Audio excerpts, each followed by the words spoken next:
ప్రభువైన యేసుక్రీస్తు నామంలో అందరికీ హృదయపూర్వక వందనములండి. యెషయా గ్రంథము 10వ అధ్యాయము. విధవరాండ్రు తమకు దోపుడు సొమ్ముగా ఉండవలెననియు తల్లిదండ్రులు లేని వారిని కొల్ల పెట్టుకొనవలెననియు కోరి న్యాయ విమర్శ జరిగింపకుండా దరిద్రులను తొలగించుటకును నా ప్రజలలోని బీదల న్యాయమును తప్పించుటకును అన్యాయపు విధులను విధించు వారికిని బాధకరమైన శాసనములను వ్రాయించు వారికిని శ్రమ. దర్శన దినమున దూరము నుండి వచ్చు ప్రళయ దినమున మీరేమి చేయుదురు? సహాయము నొందుటకు ఎవరి యొద్దకు పారిపోవుదురు? మీ ఐశ్వర్యమును ఎక్కడ దాచుకొందురు? వారు చెరపట్టబడిన వారి క్రింద దాగుకొనుచున్నారు, హతులైన వారి క్రింద కూలుచున్నారు. ఇలాగు జరిగినను యెహోవా కోపము చల్లారలేదు, ఆయన బాహువు ఇంకనూ చాపబడి ఉన్నది. అశూరీయులకు శ్రమ, వారు నా కోపమునకు సాధనమైన దండము. నా దుడ్డుకర్ర, నా ఉగ్రత వారి చేతిలో ఉన్నది. భక్తిహీనులకు జనుల మీదికి నేను వారిని పంపెదను.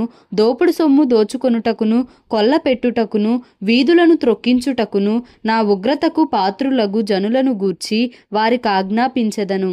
అయితే అతడు అలాగనుకొనడు, అది అతని ఆలోచన కాదు. నాశనము చేయవలననియు చాలా జనములను నిర్మూలము చేయవలననియు అతని ఆలోచన. అతడు ఇట్లనుకొనుచున్నాడు, నా అధిపతులందరూ మహారాజులు కారా? కల్నో కర్కెమీషు వలె నుండలేదా? హమాతు అర్పాదు వలె నుండలేదా? షోమ్రోను దమస్కు వలె నుండలేదా? విగ్రహములను పూజించు రాజ్యములు నా చేతికి చిక్కినవి గదా. వాటి విగ్రహములు యెరూషలేము షోమ్రోనుల విగ్రహముల కంటే ఎక్కువైనవి గదా. షోమ్రోనునకును దాని విగ్రహములకును నేను చేసినట్లు యెరూషలేమునకును దాని విగ్రహములకును చేయకపోదునా అనెను. కావున సియోను కొండ మీదను యెరూషలేము మీదను ప్రభువు తన కార్యమంతయు నెరవేర్చిన తరువాత నేను అష్షూరు రాజు యొక్క హృదయ గర్వము వలని ఫలమును బట్టియు అతని కనుల అహంకారపు చూపులను బట్టియు అతని శిక్షింతును. అతడు, నేను వివేకిని, నా బాహుబలము చేతను నా బుద్ధి చేతను అలాగు చేసి తిని, నేను జనముల సరిహద్దులను మార్చి వారి ఖజానాలను దోచుకొంటిని. మహాబలిష్ఠుడనై సింహాసనాసీనులను త్రోసివేసి తిని. పక్షి గూటిలో ఒకడు చెయ్యి వేసినట్టు జనముల ఆస్తి నా చేత చిక్కెను. ఒకడు విడువబడిన గుడ్లను ఏరుకున్నప్పుడు రెక్కను ఆడించునది అయినను నోరు తెరచునది అయినను కిచకిచలాడునది అయినను లేకపోవునట్లు నిరభ్యంతరముగా నేను సర్వలోకమును ఏరుకొనుచున్నానని అనుకొనును. గొడ్డలి తనతో నరకువాని చూచి అతిశయపడునా? రంపము తనతో కోయువాని మీద పొగడుకొనునా? కోల తన్నెత్తువానిని ఆడించునట్లును దండము కర్రకాని వానిని ఎత్తినట్లును ఉండును గదా. ప్రభువును సైన్యములకు అధిపతియునగు యెహోవా బలిసిన అష్షూరీయుల మీదికి క్షయరోగము పంపును.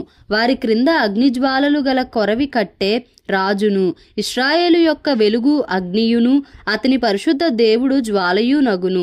అది అష్షూరు యొక్క బలురక్కసి చెట్లకును గచ్చ పొదలకును అంటుకొని ఒక్క దినమున వాటిని మృంగివేయును. ఒకడు వ్యాధిగ్రస్తుడై క్షీణించిపోవునట్లుగా శరీర ప్రాణములతో కూడా అతని అడవికిని అతని ఫలభరితమైన పొలములకును కలిగిన మహిమను అది నాశనము చేయును. అతని అడవి చెట్ల శేషము కొంచెమగును, బాలుడు వాటిని లెక్క పెట్టవచ్చును. ఆ దినమున ఇశ్రాయేలు శేషమును యాకోబు కుటుంబీకులలో తప్పించుకొనిన వారును తమ్మును హతము చేసిన వానిని ఇకను ఆశ్రయింపక సత్యమును బట్టి ఇశ్రాయేలుల పరిశుద్ధ దేవుడైన యెహోవాను నిజముగా ఆశ్రయించెదరు. శేషము తిరుగును, యాకోబు శేషము బలవంతుడగు దేవుని వైపు తిరుగును.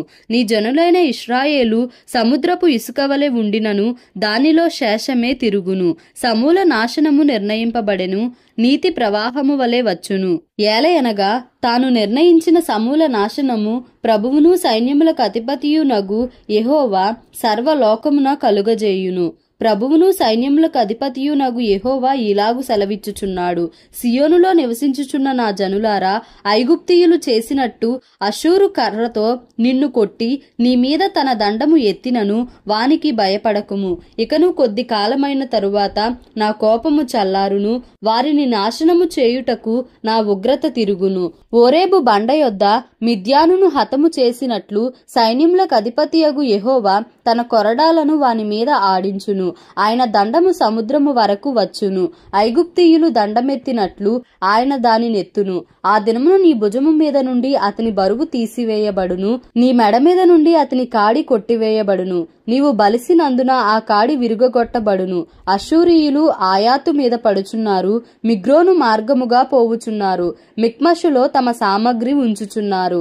వారు కొండసందు దాటి వచ్చుచున్నారు, రామా వణకుచున్నది, గెబలో బసచేతము రండని అనుచున్నారు.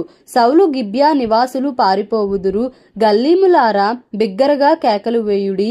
లాయిషా ఆలకింపుము, అయ్యయ్యో అనాతోతు మద్మేనా జనులు పారిపోవుదురు, గిబా నివాసులు పారిపోదురు. ఈ దినమే దండు నోబులో దిగును, ఈ దినమే సియోను కుమారి పర్వతమను యెరూషలేము కొండ మీద వారు తమ చెయ్యి ఆడించుదురు.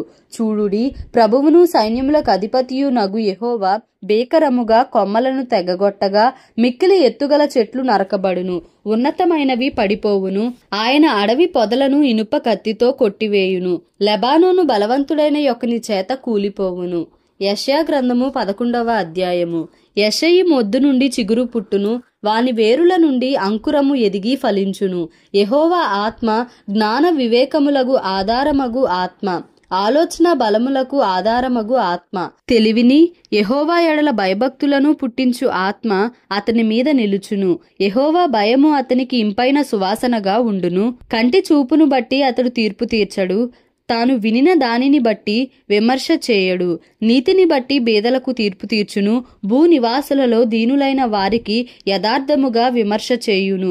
తన వాగ్దండము చేత లోకమును కొట్టును, తన పెదవుల ఊపిరి చేత దుష్టులను చంపును.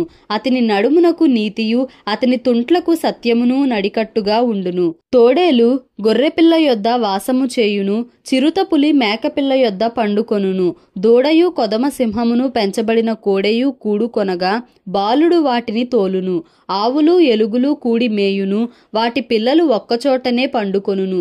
ఎద్దు మేయునట్లు సింహము గడ్డి మేయును, పాలు కుడుచు పిల్ల నాగుపాము పుట్ట యొద్ద ఆటలాడును. మిడినాగు పుట్ట మీద పాలు విడిచిన పిల్ల తన చెయ్యి చాచును. నా పరిశుద్ధ పర్వతమందంతటను ఏ మృగమును హాని చేయదు, నాశము చేయదు.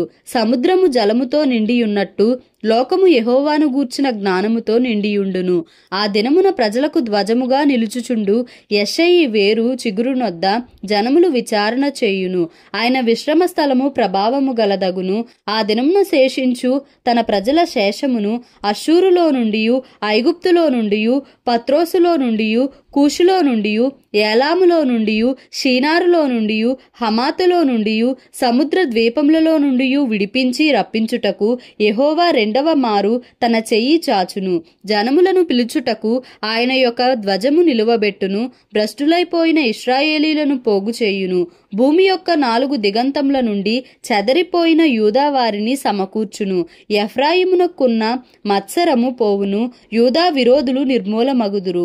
ఎఫ్రాయిము యూదా యందు మత్సరపడడు, యూదా ఎఫ్రాయిమును బాధింపడు. వారు ఫిలిస్తీల భుజము మీద ఎక్కుదురు, పడమటి వైపుకు పరుగెత్తి పోవుదురు. ఏకీభవించి తూర్పు వారిని దోచుకొందురు, ఎదోమును మోయాబును ఆక్రమించుకొందురు. అమ్మోనీయులు వారికి లోబడుదురు, మరియు యెహోవా ఐగుప్తు సముద్రము యొక్క అకాతమును నిర్మూలము చేయును. వేడిమిగల తన ఊపిరిని ఊదును. యూఫ్రటీసు నది మీద తన చెయ్యి ఆడించును. 7 కాలువలుగా దాని చీలగొట్టును. పాదరక్షలు తడువకుండా మనుషులు దాటునట్లు దాని చేయును. కావున ఐగుప్తు దేశము నుండి ఇశ్రాయేలు వచ్చిన దినమున వారికి దారి కలిగినట్లు అష్షూరు నుండి వచ్చు ఆయన ప్రజల శేషమునకు రాజమార్గముండును. యెషయా గ్రంథము 12వ అధ్యాయము. ఆ దినమున మీరిలాగందురు, యెహోవా నీవు నా మీద కోపపడితివి, నీ కోపము చల్లారెను, నిన్ను స్తుతించుచున్నాను, నీవు నన్ను ఆదరించియున్నావు. ఇదిగో నా రక్షణకు కారణభూతులగు దేవుడు, నేను భయపడక ఆయనను నమ్ముకొనుచున్నాను. యెహోవా యెహోవాయే నాకు బలము, ఆయనే నా కీర్తనకాస్పదము, ఆయన నాకు రక్షణాధారమాయెను. కావున మీరు ఆనందపడి రక్షణాధారములైన బావులలో నుండి నీళ్లు చేదుకొందురు. ఆ దినమున మీరిలాగందురు, యెహోవాను స్తుతించుడి, ఆయన నామమును ప్రకటించుడి, జనములలో ఆయన క్రియలను ప్రచురము చేయుడి, ఆయన నామము ఘనమైనదని జ్ఞాపకము జ్ఞాపకమునకు తెచ్చుకొనుడి. యెహోవాను గూర్చి కీర్తన పాడుడి. ఆయన తన మహాత్యమును వెల్లడి పరచెను. భూమి అందంతటను ఇది తెలియబడును. సియోను నివాసి, ఉత్సాహధ్వని బిగ్గరగా చేయుము. నీ మధ్యనున్న ఇశ్రాయేలు యొక్క పరిశుద్ధ దేవుడు గనుడై ఉన్నాడు. దేవుడి పరిశుద్ధ వాక్యంను మన వినికిడిలో దీవించి ఆశీర్వదించునుగాక. Amen. Please like, share and subscribe for more videos.